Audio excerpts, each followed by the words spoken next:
잠언 16장입니다. 1절로 3절, 1절로 9절 단락은 8절을 제외한 모든 절에서 여호와가 등장하여 단락을 구성하고 있으며 여기서는 여호와의 역할에 대해 강조하고 있습니다. 그러므로 인간이 여호와와 어떤 관계를 맺고 있어야 하는지에 대해 잘 설명하고 있죠. 먼저 1, 3절은 전체적으로 인간과 여호와를 대조하고 있습니다. 마음의 경영은 인간이 일을 하기 위해 계획을 세우는 것을 의미합니다. 그리고 말의 응답은 두 가지로 해석할 수 있는데, 첫째는 단어의 의미를 그대로 살려서 말을 적절하게 하는 것으로 해석할 수 있습니다. 인간이 마음의 순서를 정하고 생각을 하지만 경우에 합당한 지혜로운 말은 여호와께서 주신다는 것이죠. 이것은 15장 23절의 EV 대답과 연결됩니다. 둘째 해석은 전통적인 해석으로서 EV 대답을 말에만 한정하지 않고 모든 사건으로 확대하여 모든 일의 성취는 여호와께로부터 나온다고 해석하는 것입니다. 이 해석은 16장 3절과 연결되어 동일한 주제를 반복하여 강조하는 것으로 이해할 수 있습니다. 그러나 지혜로운 말로 해석하든지 혹은 일의 성취로 해석하든지 간에 인간의 입을 주관하시고 인간의 삶을 주관하시는 이는 여호와라는 사실은 변함이 없고 꼭 기억해야 할 사항입니다. 2절은 사람의 행위와 심령의 대조로서 인간의 눈으로 볼 때는 어떤 사람의 모든 행위가 죄나 악한 의도가 없는 순수하고 깨끗한 것으로 보이지만 하나님은 행위가 아닌 마음의 상태를 보시기 때문에 그가 악한 의도로 일을 하였는지 혹은 선한 의도로 일을 하였는지 분명하게 평가하신다는 것입니다. 인간의 시야는 한정되기 때문에 잘못 판단하고 자신과 남을 속일 수 있지만 결코 하나님을 속일 수는 없습니다. 3절은 하나님과 인간의 상호성이 강조되어 있습니다. 여기서 행사, 즉 우리의 일을 여호와께 맡긴다는 것은 여호와의 뜻이 어디에 있는지 분별하며 일을 계획하고 준비한다는 의미지, 내가 계획을 모두 세운 후 하나님께서 알아서 하시라고 맡기는 태도가 아닙니다. 이렇게 계획 단계에서부터 하나님의 뜻을 따라 계획을 세우고 일을 해나가면 하나님께서 인간이 할 수 없는 부분들과 결과를 책임져 주신다는 뜻입니다. 4절로 8절입니다. 여호와와 악인의 관계를 설명하고 있습니다. 먼저 4절은 악인이 왜 존재해야 하는지에 대한 이유를 설명합니다. 여호와께서 온갖 것을 그 쓰임에 적당하게 지으셨다고 포괄적인 범주를 말한 후에 악인도 악한 날에 적당하게 하셨다고 언급함으로써 말하고 싶은 대상을 꼭 집어서 말하는 기법을 사용하고 있습니다. 그러므로 2절에서의 핵심 주제는 악인의 존재 문제입니다. 많은 사람들이 온 세상 만물을 다스리는 하나님께서 왜 악인을 만드셨으며 악인을 그냥 두고 보시는지에 대한 질문을 합니다. 이에 대해 잠언은 모든 만물이 그의 행위에 상응하게 만들어졌기 때문에 악인들에게는 악한 날, 즉 심판의 날이 반드시 올 것이라고 말하고 있습니다. 5절은 악한 자들의 예로서 교만한 자를 들어 설명합니다. 하나님께서는 교만한 자를 매우 가증스럽게 생각하시기 때문에 이들을 반드시 벌하실 것입니다. 벌을 피하기 위해 인간들끼리 아무리 연대를 하고 힘을 키워도 전능하신 하나님이 내리시는 벌을 피할 수는 없습니다. 6절은 하나님의 벌을 피하는 방법을 제시하는데 인간의 연대가 아니라 인자와 진리를 행하며 여호와를 경외함으로써 죄 사함을 받을 수 있고 악에서 떠날 수 있음을 보여줍니다.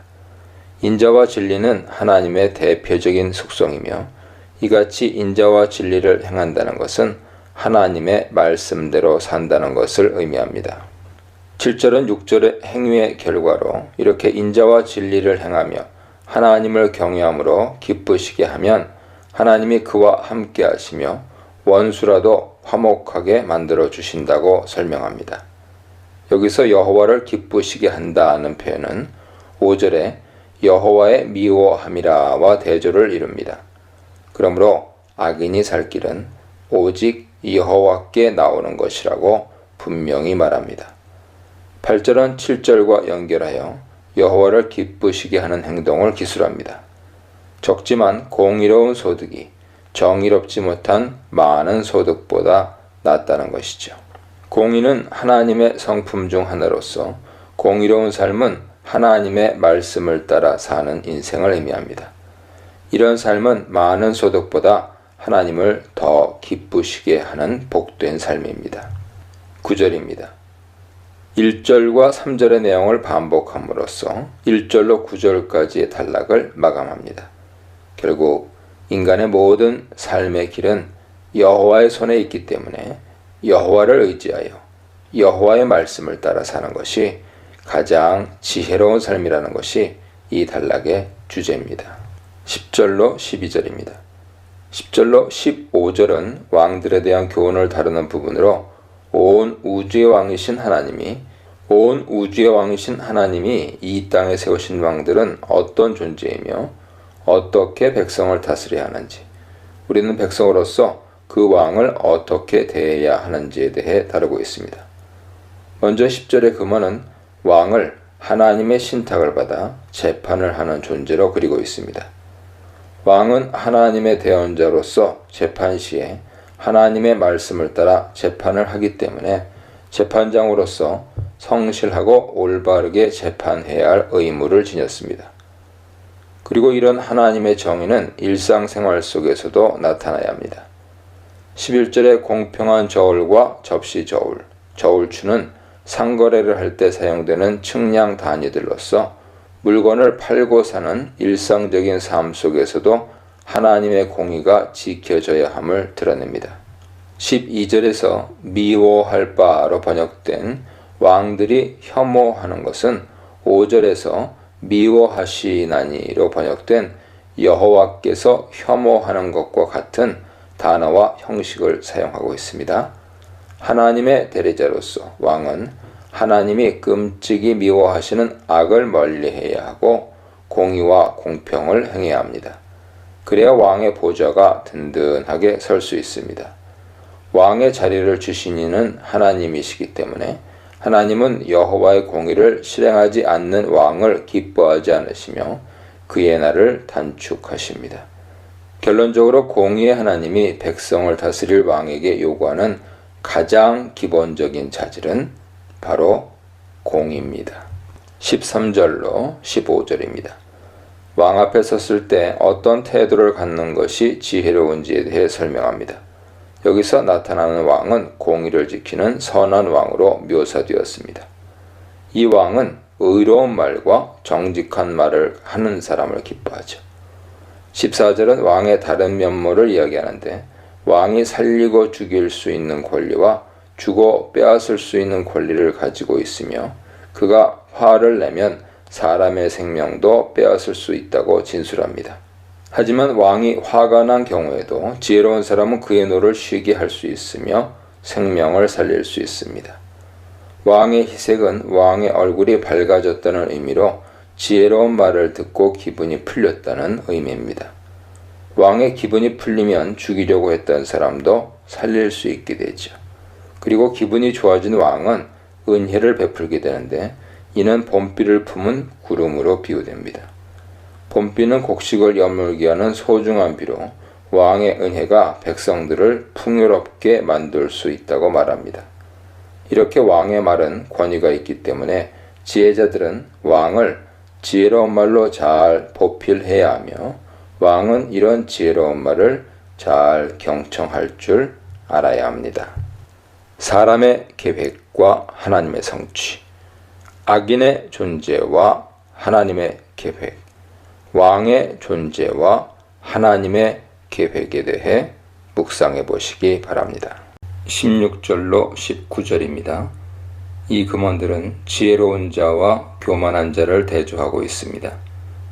16절은 지혜와 명철의 가치가 금과 은보다 더 귀한 것이고 정직한 자의 길은 악을 떠나는 것이며 이런 길을 지키는 것이 결국은 자신의 생명을 지키는 것이라고 말합니다.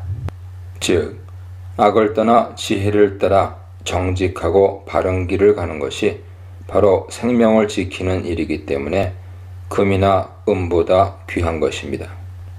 18절은 이와 대조적으로 교만한 자나 거만한 마음은 넘어질 수밖에 없다는 사실을 강조합니다.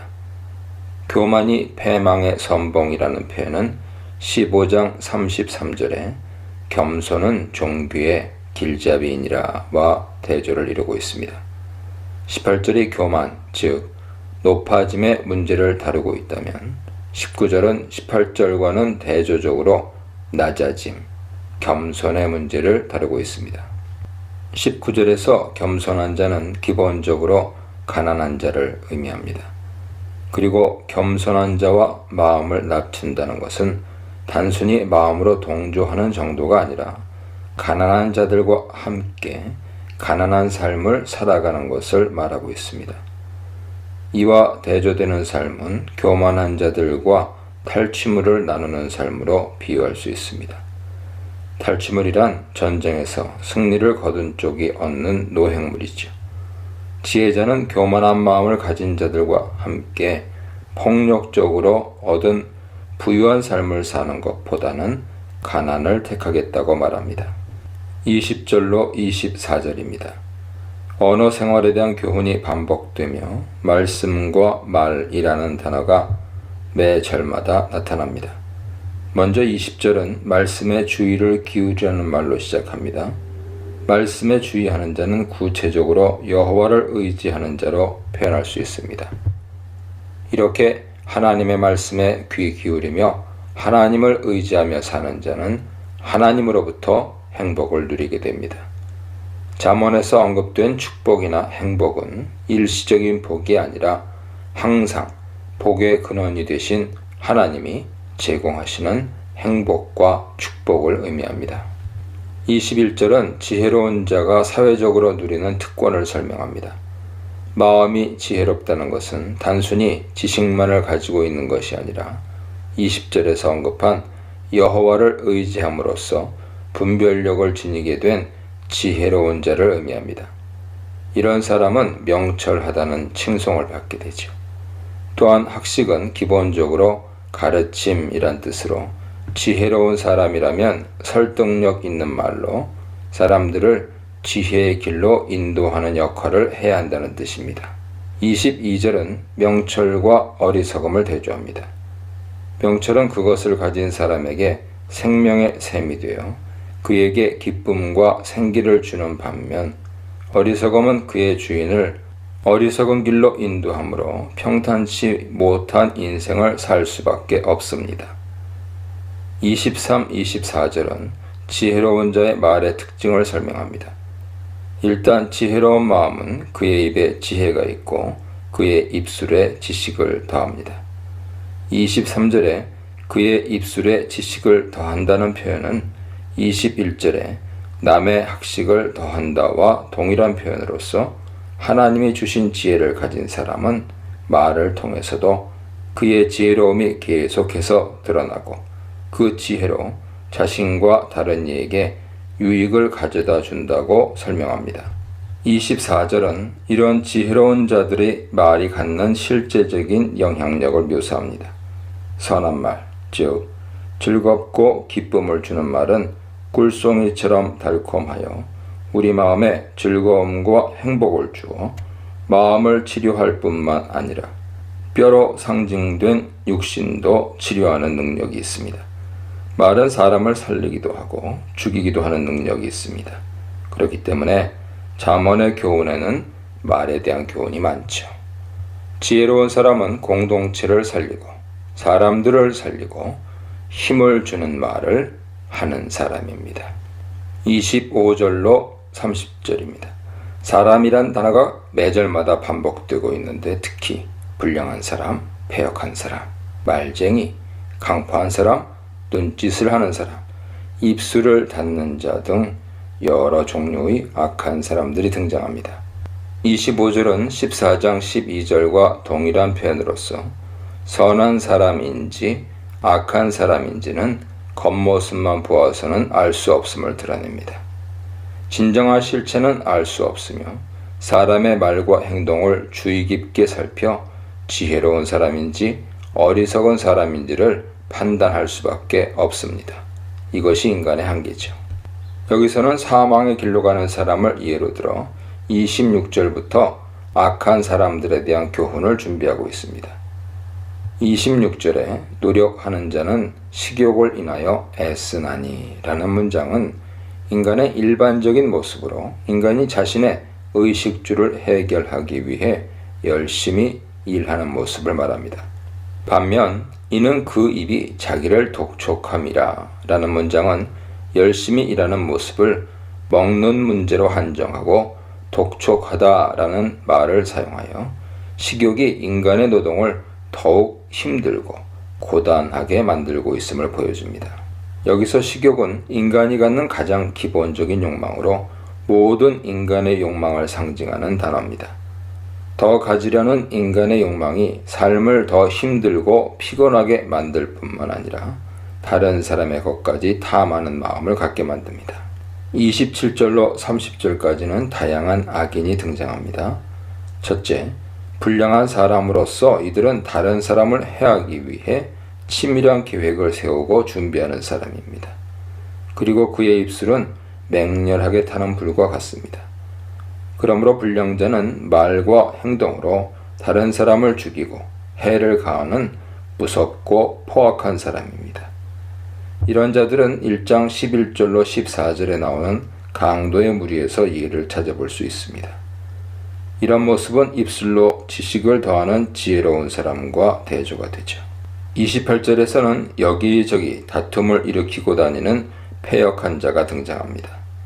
패역하다는 말은 완고하다는 뜻으로 다른 사람의 말을 듣지 않고 자신의 주장만 하고 자신이 하고 싶은 대로 하는 사람입니다.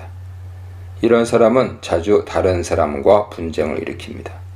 또한 말쟁이는 앞에서 정정당당하게 말하는 사람이 아니라 뒤에서 험담이나 중상모략을 하거나 여기저기 다니며 소문을 퍼뜨리는 사람이죠. 이런 말쟁이는 가장 기본적인 인간관계를 깨뜨리며 공동체를 파괴합니다. 29절에서는 강포한 사람이 등장하는데 이 사람은 폭력배로서 사람들을 유혹하여 좋지 않은 길로 인도합니다. 30절은 위에서 나온 인물보다 더 위험한 사람들입니다. 왜냐하면 그들의 악한 행위가 겉으로는 잘 드러나지 않기 때문이죠.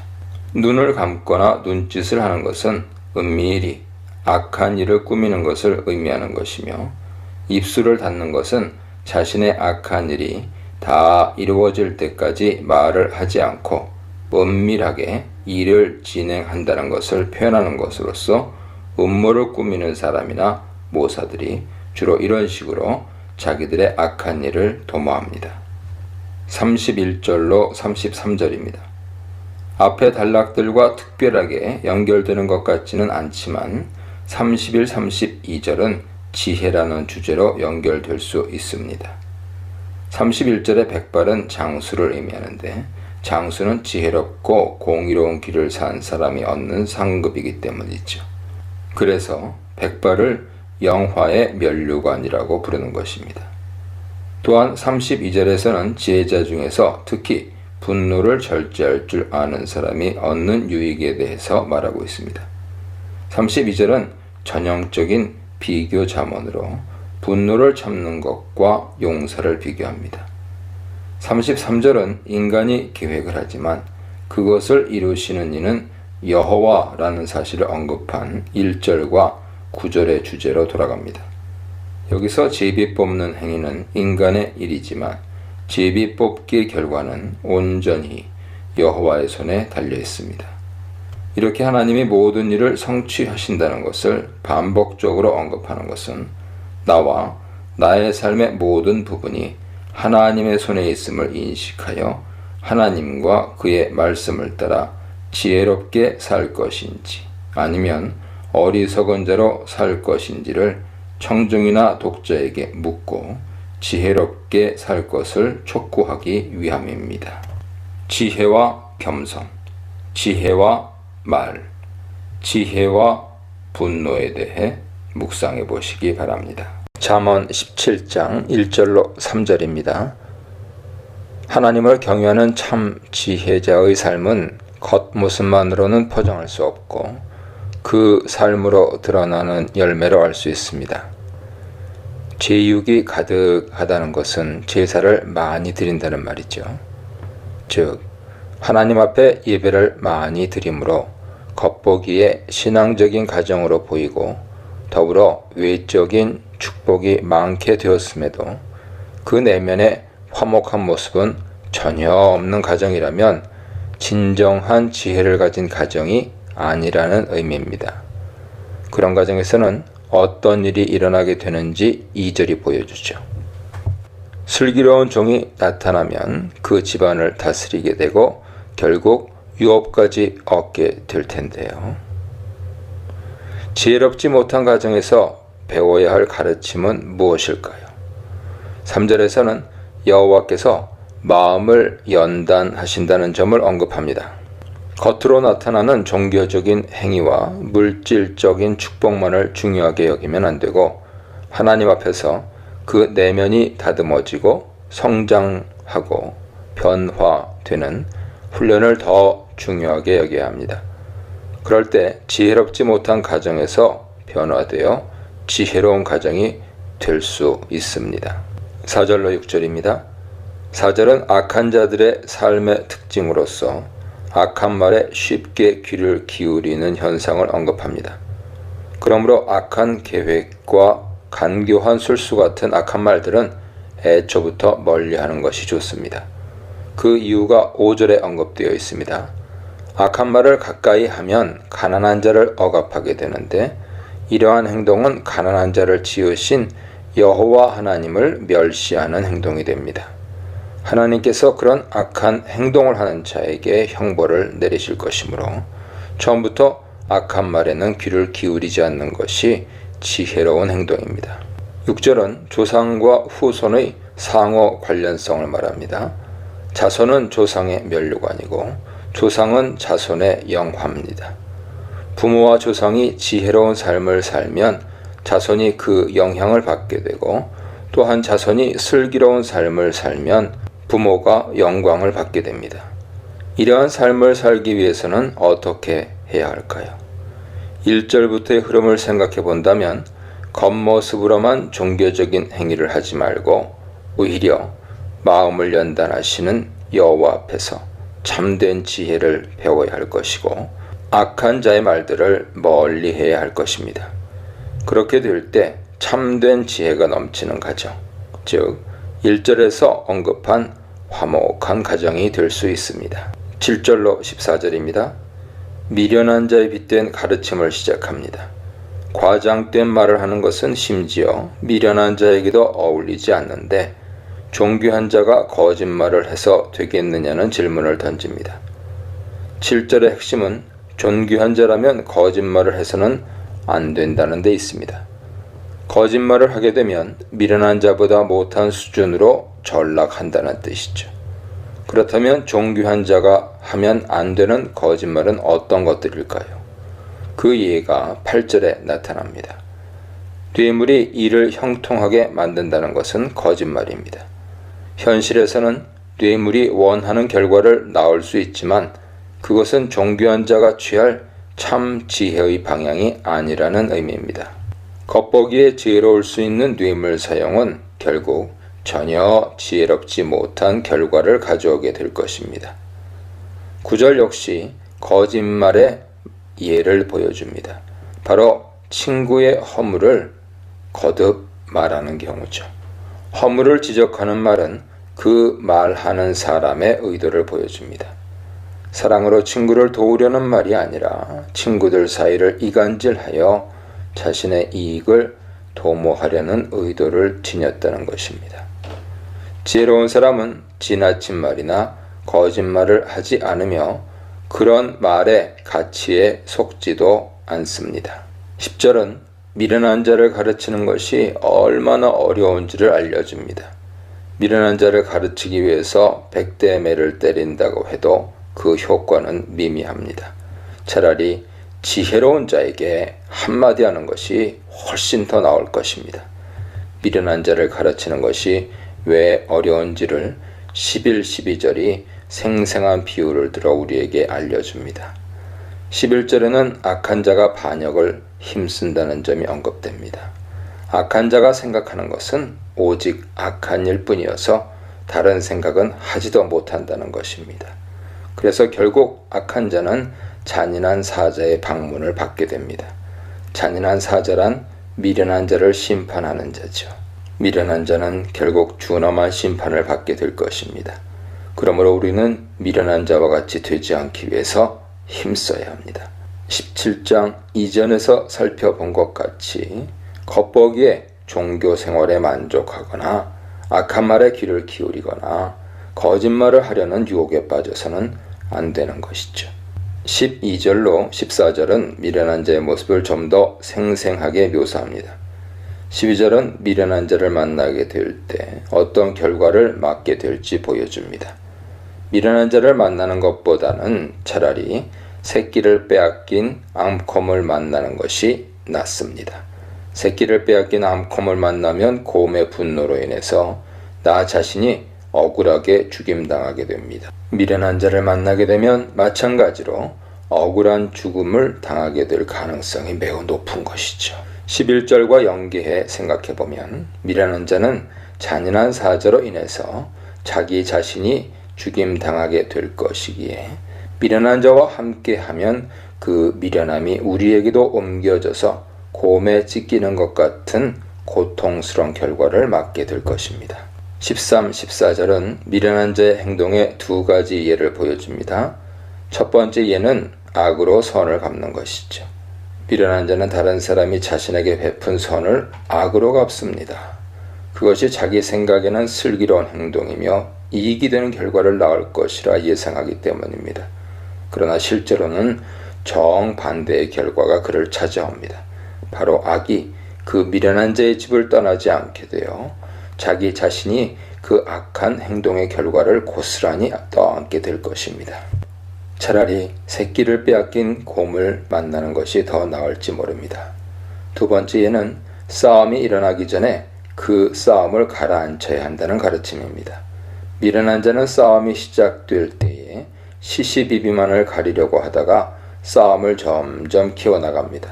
그러나 참된 지혜자는 미리 내다보죠.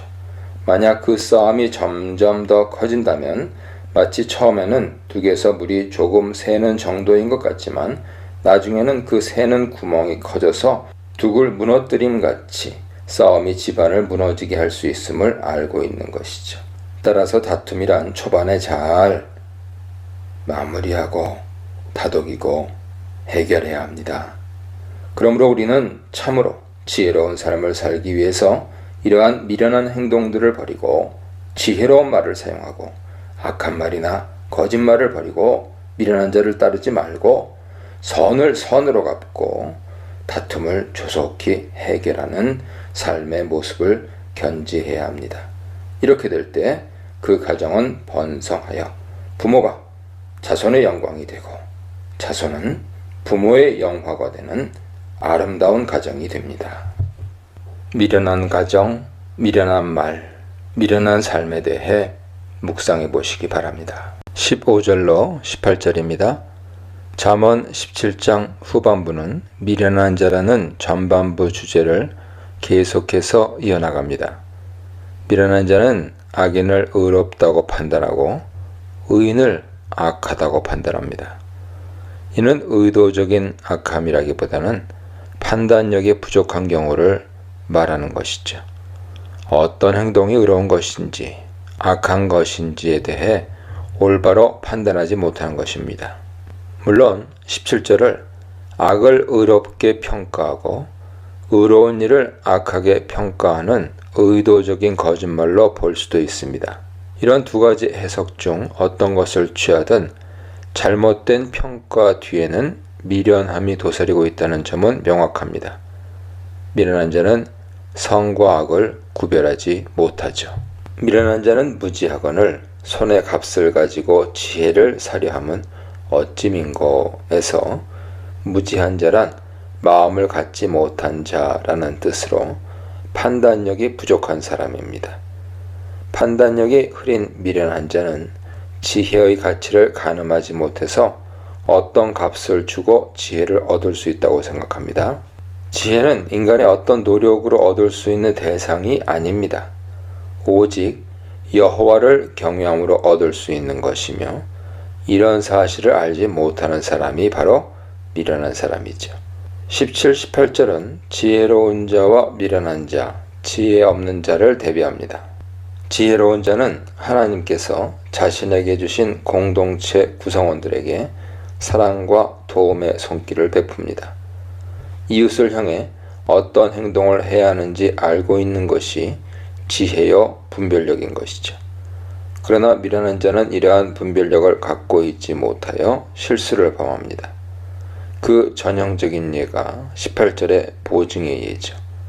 그는 마음이 부족한 자, 즉 판단력이 부족한 자입니다. 그는 다른 사람을 위해 보증을 서며 자신의 물건을 보증품으로 맡깁니다. 그것이 다른 이에게 도움이 되리라고 생각하지만 그러한 일은 그 사람에게 도움이 되지도 않고 자기 자신에게도 도움이 되지 않습니다. 이웃을 돕는 일은 반드시 필요하나 적절한 분별력을 사용하여 참된 도움이 될 수 있게 할 필요가 있습니다. 19절로 22절입니다. 이렇듯 참된 분별력을 갖지 못하게 되면 여러 가지 잘못된 실수를 범하게 됩니다. 그 첫 번째 경우가 다른 사람과 다투거나 다른 사람 앞에서 자신을 높이려 하는 것이죠. 다툼으로써 자신에게 유익을 가져올 수 있다고 생각하고 다른 사람 앞에서 자신을 높임으로 유익을 꾀할 수 있다고 생각하는데, 그것이 바로 미련함이며 그 결과 죄를 범하게 되고 스스로 멸망할 뿐입니다. 그래서 이러한 자는 또한 그 마음, 판단력이 굽었고, 그래서 또한 혀도 굽었기에 어떤 말을 해야 할지 알지 못하게 됩니다. 한 가지 분명히 기억해야 할 사실은 마음, 곧 판단력이 굽게 되면 그 결과로 혀도 굽게 된다는 점이죠. 내면의 미련한 모습이 깃들게 되면 그 미련함은 겉으로 나타나게 되는데, 특별히 혀를 잘못 사용하는 실수로 이어질 수 있다는 것입니다. 이러한 언어 사용의 문제는 27, 28절의 언어 생활에 대한 언급으로 자연스럽게 이어지게 됩니다. 21절에 의하면 미련한 자는 자신의 부모에게 근심을 끼치게 됩니다. 21절은 25절과 사실상 같은 내용을 보여줍니다. 부모에게 근심을 끼친다는 것은 미련한 자가 속한 가장 기본적인 공동체인 가정에서 행복과 평안의 결과를 낳지 못하는 매우 심각한 영향을 미치게 됨을 의미합니다. 22절은 미련한 자 자신의 내면에 미치는 결과로서 마음이 상하게 되어 육신의 건강까지 해치게 됨을 지적하고 있습니다. 이에 반하여 마음이 즐거운 사람은 큰 유익을 얻게 되죠. 미련한 사람이 되느냐 아니면 지혜로운 사람이 되느냐에 따라서 육신과 삶의 행복과 안녕이 좌우된다는 사실을 엿볼 수 있습니다. 23절로 26절입니다. 미련한 사람은 자기 자신과 가족뿐 아니라 공동체 안에서도 해악을 끼치게 됩니다. 그는 뇌물을 받고 재판을 굽게 합니다. 여기서 재판이란 미슈파트라는 단어로 공의로 해석할 수 있습니다. 즉 미련한 자는 공동체 안에서 지켜야 하는 공의까지 어그러지게 만듭니다. 그 이유를 24절에서 찾을 수 있는데, 미련한 자는 눈을 땅끝에 두기 때문이죠. 미련한 자가 생각하는 바가 현실과 얼마나 동떨어져 있는지를 묘사하는 문구입니다. 미련한 자는 공동체 안에서 이루어져야 할 공예는 전혀 관심이 없는 것이죠. 여기서 미련한 자가 부모에게 근심거리가 된다는 언급이 21절에 이어 다시 한번 언급됩니다. 미련한 자는 의인을 벌하고 정직한 귀인을 때리는데, 이건 역시 공동체 안에서 잘못된 영향을 미치게 되는 현상에 대해 언급한 것입니다. 미련한 자는 결국 공동체에 유익을 끼치기는커녕 여러 해악을 끼치게 됨을 알 수 있습니다. 27, 28절입니다. 17장 마지막 부분인 27, 28절은 미련한 자의 주제와 언어 생활을 서로 연결합니다. 27절은 먼저 지혜로운 언어 사용의 경우를 언급합니다. 지혜로운 사람은 말을 삼가서 말을 많이 하지 않으려고 하고 말이 적기 때문에 안정감 있는 성품을 유지할 수 있습니다. 28절은 이런 언어 생활 주제에 있어서 반화법적인 언급을 제시하죠. 심지어 미련한 자라도 말을 적게 하면 지혜롭고 슬기로운 사람처럼 생각된다는 것입니다. 이것은 말을 많이 하는 것이 심지어 미련한 것보다도 더 나쁜 결과를 낳을 수도 있다는 점을 암시합니다. 지혜로운 사람이 되고 싶다면 말수를 줄이고 신중한 언어 생활을 해야 합니다. 말을 많이 하는 것은 반드시 좋지 않은 결과를 낳게 됩니다. 참 관계와 미련한 관계, 침묵과 미련한 말, 뇌물과 공정한 재판에 대해 묵상해 보시기 바랍니다. 잠언 18장입니다. 1절로 3절. 1절은 자신의 욕심 때문에 공동체를 저버리는 이기심에 대해서 다룹니다. 공동체 전체의 유익을 생각하기보다 개인의 이익을 더 중요시할 때 공동체에 해를 끼치게 된다는 점을 가르치는 것이죠. 이러한 태도는 미련한 자가 가지고 있는 잘못된 삶의 가치관을 반영하고 있으며 따라서 참 지혜를 배척하는 태도일 뿐입니다. 1절에서 언급된 미련한 자의 이기적인 모습은 2절에서도 계속됩니다. 미련한 자는 자기 마음을 드러내는 데만 관심이 있고 명철에는 관심이 없다는 것입니다. 1, 2절의 문맥에서 명철이란 공동체 전체의 이익을 생각하는 것입니다. 그러나 미련한 자는 자기 자신의 마음만 돌보려 합니다. 자신의 생각, 자신의 관점, 자신의 입장만을 중요하게 생각하기 때문이죠. 참으로 지혜로운 사람은 자신의 유익이 공동체 전체의 유익과 연결되어 있다는 사실을 잊지 않습니다. 3절 개역개정에서는 악한 자가 이를 때는 멸시도 따라온다고 번역했는데 악한 자라고 번역한 라시아는 악함이라고 번역하는 것이 문맥상 더 적절합니다. 악함이 오면 멸시도 반드시 따라온다는 것으로 악하게 행동하면 반드시 멸시를 받게 된다는 의미입니다. 하반절도 유사한데 부끄러운 일을 행하면 결국 능욕을 당하게 된다는 의미입니다. 1절로 3절의 다양한 언급들을 묶어 함께 생각해보면 미련한 자는 자기 자신의 이익만을 중요하게 생각하고 공동체 전체의 유익을 돌보지 않는 자이며 이런 삶의 태도는 결국 악하고 부끄러운 삶의 방식일 수밖에 없어서 결국은 수치와 능욕을 당하게 된다는 것을 알 수 있습니다. 따라서 우리는 이런 미련한 삶의 방식을 버리고 지혜의 길을 선택해야 합니다.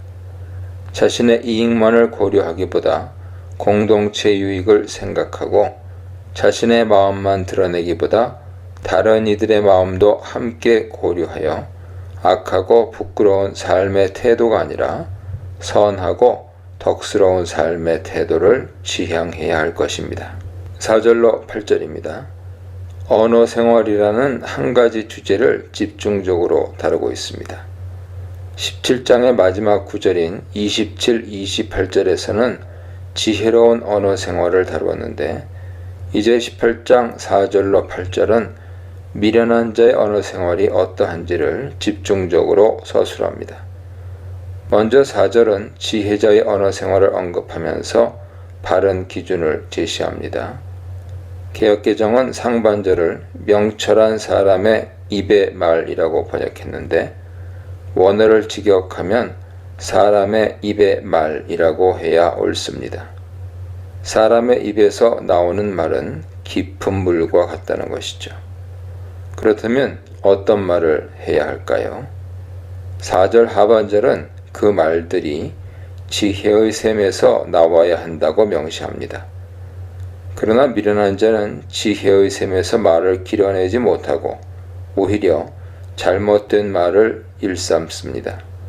그 예들이 5절로 8절에 연속 등장하죠. 5절에서는 악인을 두둔하거나 재판에서 의인을 억울하게 하는 것을 언급합니다. 악과 선을 구별하지 못하고 오히려 악인의 편을 드는 말을 하지 말아야 한다는 권고입니다. 6절은 미련한 자의 입술이 다툼을 일으킬 뿐 아니라 스스로에게 해가 되고 만드는 점을 상기시킵니다. 7절은 한 걸음 더 나아가서 미련한 자의 입은 스스로에게 멸망이 되고 자기 영혼에게 덫이 된다는 점을 강조합니다. 5절로 7절은 미련한 자의 언어 사용이 다른 사람에게 해를 끼칠 뿐 아니라 결국에는 자신을 망하게 한다는 점을 점층적으로 표현하고 있음을 알 수 있습니다. 미련한 자는 언어 생활을 통해서 자신의 이익을 꾀하려고 하는데 이는 결국 스스로에게 해를 끼치는 결과를 낙험합니다. 이것은 1절로 3절에서 미련한 자가 이기심을 따라 살지만 결국은 멸시와 능욕을 당하게 된다고 가르친 내용과 일맥상통합니다. 8절은 이러한 미련한 자의 입술에 대하여 한 가지 가르침을 추가하죠. 다른 사람을 헐뜯는 말은 맛있는 음식 같아서 배의 깊은 곳으로 들어간다는 것인데 다른 이에 대한 험담에 귀가 솔깃하여 그 험담에 동참하거나 다른 사람에게 옮기는 실수를 범하기가 매우 쉽다는 점을 지적하고 있습니다. 문맥상 8절의 역할은 5절로 7절에 나온 미련한 자의 언어 생활에 빠지기가 얼마나 쉬운지를 알려주는 것입니다. 미련하게 말하는 것이 나쁜 결과를 가져올 줄 알면서도 그 미련한 말의 유혹에서 벗어나지 못할 수 있음을 현실적으로 경고하고 있는 것이죠. 그러므로 8절은 우리가 미련한 자의 언어 생활 방식을 받아들이지 않기 위해 부단히 노력해야 함을 알려줍니다. 9절로 12절입니다. 게으름의 주제에 대해 다룹니다. 자기의 일을 게을리하는 사람은 사실상 멸망하는 자의 형제라는 것인데 이는 게으름이 멸망과 매우 가깝다는 뜻이죠. 다시 말해 게으르게 살면 멸망하게 되기 쉽다는 의미입니다. 이것이 9절 자체의 의미죠. 그런데 우리가 이런 9절의 의미를 지금까지 살펴본 미련한 자의 주제와 연결시킨다면 특별히 미련한 자의 언어 생활을 다룬 4절로 8절과 연결시킨다면 어떤 적용이 가능할까요? 자기의 일을 게을리 하는 일 중 하나가 지혜로운 말 대신에 미련한 말을 일삼는 것이라고 볼 수 있을 것입니다. 올바른 말에 힘쓰지 않고 자신의 삶을 게으름에 버려두면 미련한 말을 하게 되고 그것은 곧 멸망으로 자신을 이끌게 된다는 점을 명심해야 합니다. 10절로 12절은 높음이라는 주제를 다룹니다. 10절에 나타난 망대는 높은 곳이라는 말이며 안전함을 얻는다는 말은 높아진다는 뜻입니다. 11절에는 높은 성벽이 나오며 12절에는 높아진 마음이 나타납니다. 이런 연결고리는 어떤 메시지를 전달하고 있는 것일까요? 먼저 10절은 여호와의 이름이 견고한 망대가 된다는 사실을 말합니다. 여호와의 이름으로 달려가는 사람이 바로 의인이며 여호와의 이름으로 피하면 안전하게 된다는 점을 알려줍니다. 여기서 안전하게 된다는 말은 높아진다는 말입니다. 물론 안전하게 된다는 함의를 지니고 있지만 기본적인 의미는 그 이름에 피하는 자가 높은 망대에 거하게 되어 그도 높아지게 된다는 데 있습니다. 여호와께 피하면 여호와께서 주시는 존귀함과 안전을 동시에 누리게 된다고 볼 수 있습니다. 11절은 10절과 반대되는 내용을 보여주죠. 부자는 여호와의 이름 대신 자신의 재물을 견고한 성으로 여기고 높은 성벽처럼 여깁니다. 그는 여호와께 피하는 의인이 아니므로 악인인 것이죠. 10절과 11절은 선명한 대조를 보여주면서 재물을 의지하는 악인이 되지 말고 여호와의 이름을 의지하는 지혜로운 자가 될 것을 요청합니다. 12절은 10절과 11절의 내용을 모두 다 포함하고 있습니다. 교만하면 멸망하게 되고 겸손하면 존귀하게 된다고 말하는데, 여기서 교만이란 원어를 보면 마음이 높은 것이죠. 12절을 문맥으로 해석하면 여호와의 이름을 의지하는 자는 겸손한 자여서 존귀하게 되나, 여호와 이름을 의지하지 않는 자는 자신이 가지고 있는 재물과 같은 것을 의지하기에 결국 멸망하게 된다는 것입니다. 여호와의 이름을 의지하여 겸손하게 되는 참 지혜가 필요함을 알 수 있습니다. 어리석은 이기심, 어리석은 말, 참된 안정과 존경에 대해 묵상해 보시기 바랍니다. 13절로 16절입니다. 13절은 어떤 일에 대해 듣기 전에 그 문제에 대해 대답하는 것이 지혜롭지 못하다는 사실을 말합니다. 다른 이의 말을 들을 때 먼저 경청해야 함을 강조하는 것이죠. 여기서 경청이란 단순한 듣기뿐 아니라 해당 문제에 대한 깊은 숙고와 분석까지 의미할 수 있습니다. 개역개정에서 대답하는 자라고 번역된 원문은 문제를 되돌린다는 뜻으로 그 문제에 대해 모종의 결론이나 해답을 내린다는 것으로 이해됩니다. 그 문제에 대해 충분히 듣고 알아보기 전에 섣불리 판단하지 말라는 의미로 볼 수 있습니다. 이렇게 하지 않을 때는 수치와 욕을 당하게 됩니다. 사람의 마음은 원래 건강한 힘이 있어서 병을 이길 수 있습니다. 그런데 마음이 상하게 되면 병을 이길 수 없게 되죠. 14절은 마음이 상하게 되는 경우에 심각성을 언급하면서 마음을 건강하게 지켜나가는 것이 중요함을 서술하고 있습니다. 15절은 지식을 구하는 것이 중요하다는 점을 강조합니다. 명철한 자와 지혜로운 자는 늘 지식을 찾고 구합니다. 여기서 지식이란 단어의 의미는 잠언 전체 맥락에서 해석되어야 합니다. 단순한 지적인 학습 이상의 의미가 있는 것입니다. 지식이란 사실상 지혜, 명철과 같은 범주에 들어가는 지혜 어휘군에 속하는 단어입니다. 따라서 명철한 자와 지혜로운 자가 지식을 추구한다는 것은 그냥 공부를 열심히 한다는 정도의 뜻을 뛰어넘어 지혜를 가진 자는 지혜를 더욱 열심히 추구한다는 의미로 이해됩니다. 하나님을 경외하는 지혜를 배운 자는 하나님을 더 경외하기에 힘쓰지만, 이러한 지혜를 갖지 못한 자는 지혜의 중요성을 알지 못하여 지혜를 더욱 무시하는 태도를 보입니다. 선물을 주면 기회가 열려서 존귀한 자 앞으로 가게 된다는 의미인데, 선물을 통해서 자기가 원하는 바를 이루라는 뜻으로까지 해석하기는 어렵습니다. 선물이 그런 효과를 낼 수 있는 것이 현실이라는 단순한 서술일 뿐이죠. 선물을 통해서 부당한 이득을 취하려고 생각한다면 그 선물은 뇌물이 될 수 있기 때문입니다. 바로 앞구절인 15절과 연결해서 생각해보면 지혜롭고 명철한 자는 선물을 지혜롭게 다루어서 뇌물이 되지 않도록 할 것이 분명합니다. 17절로 19절입니다. 공동체 안에서의 관계 문제를 다루는데요. 17절은 재판을 할 때 한 사람의 말만 듣고 모든 것을 판단할 수는 없음을 지적합니다. 다른 사람이 와서 다른 의견이나 진술을 제시할 수도 있기 때문이죠. 18절은 여러 사람의 의견을 모두 듣고 나서도 판결을 내릴 수가 없을 때는 제비 뽑는 방법을 사용하는 것이 좋다는 점을 보여줍니다. 제비가 다툼을 그치게 하고 강한 자의 얽힌 관계를 풀어준다는 것입니다.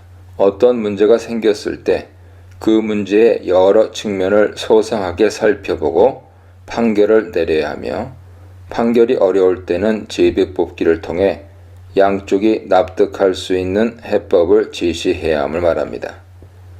19절은 재판과 연관하여 다툼의 문제 자체를 다룹니다.